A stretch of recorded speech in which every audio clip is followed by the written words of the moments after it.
altitude.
Hey everyone, welcome to my next video. Today we're going to be going over a custom mission I made. It's going to be me in an F-18 with no wingman. I'm going to be armed with a couple AIM-7s and AIM-9s, and I'm going to be going against a couple MiG-29 Fulcrums. These guys are going to have complementary loadout as well, and I am playing with labels off. I'm trying to get better at this game, and one of the guys that I talked to quite a bit about this game has told me to turn it off and get used to it. I really like it. It really adds to the immersion. Okay, so what I'm trying to do now is use my eyeballs or use my radar to determine where the enemy is, because with those labels off, it's a lot harder to play. So I'm switching over to the radar and I get a lock on these two MiGs over here. And so now I could turn into them. And so now I turn into them to go straight on, and I'm going full afterburner so I can close that distance as fast as I can and gain as much energy and as much airspeed as possible. This energy that I'm gaining is what I can utilize later to make different maneuvers. And as you can see, it's going to help me make an F-pull maneuver and do so without losing too much airspeed and not spending some of that energy that I really need possibly later on in case they fire off another missile or two. So I'm closing in on him. I'm not going to fire quite yet because it's a little too far out. And I'm going to wait to see if the enemy is going to fire on me. So I close the gap, and roughly around 10 nautical miles, the MiG fires on me. And it's still a little bit farther out, so I have some time to think of what I'm going to do. What I want to do is I want to close the gap just a little bit more, fire on the MiG, and perform my F-pull maneuver. And this F-pull maneuver is going to require me to turn either to the left or to the right 45 degrees. So this missile, this R-27 that this MiG fired on me, is calculating where it's going to need to go in order to hit me. So it thinks as long as I keep going straight, it's going to go straight as well and hit me straight on. So I fire off my aim right here. So with my AIM-7 going at him, I am now performing a F-pull maneuver. And so I turned about 45 degrees to the right. And as you can see, almost immediately, his R-27 is recalculating. So these missiles are smart, but you can use that to your own advantage by bleeding out the energy that these missiles have. So they have all this energy at first, and if you can make them spend it and exchange it for recalculating where it needs to go, then you can have a better chance at surviving against a missile.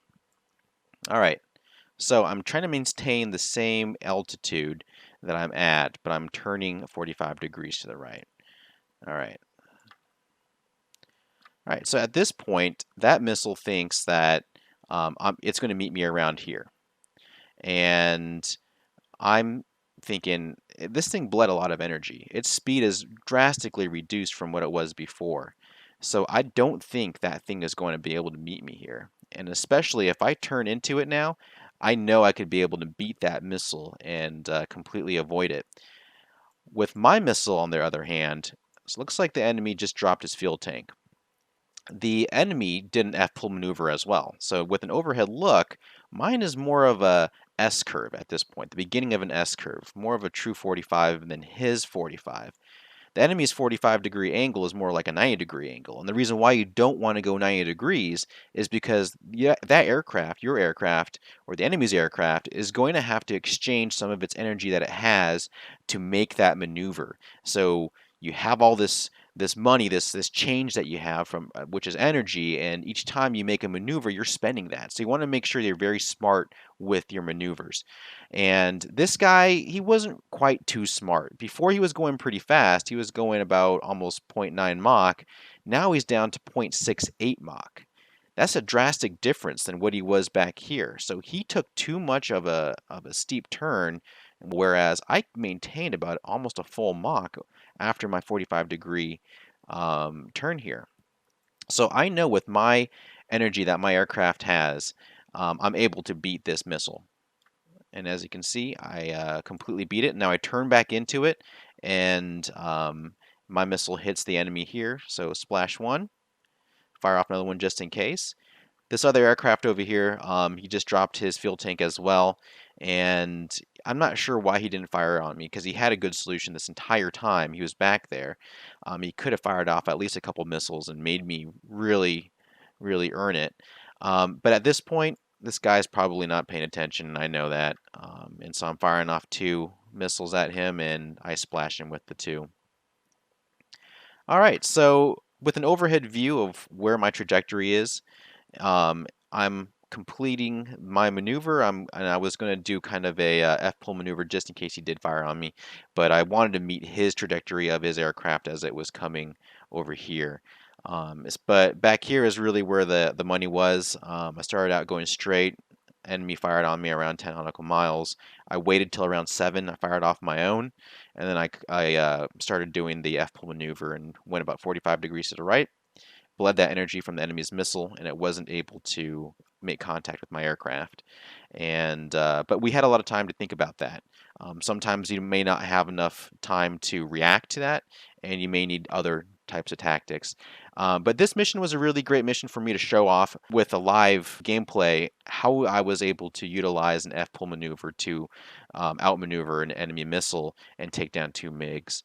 So next time I'm going to make sure that these guys aren't set to a random difficulty and pump these guys up, make it a real battle. But this was a really great mission to show you guys a simple maneuver. I hope you guys like this video. I'll be coming out with some more videos later on some more tactics that I'm learning throughout the game. Thank you to everybody, Growling Sidewinder, and everyone from the Discord channel. I really appreciate your guys' support. Thank you guys, and I will see you all next time.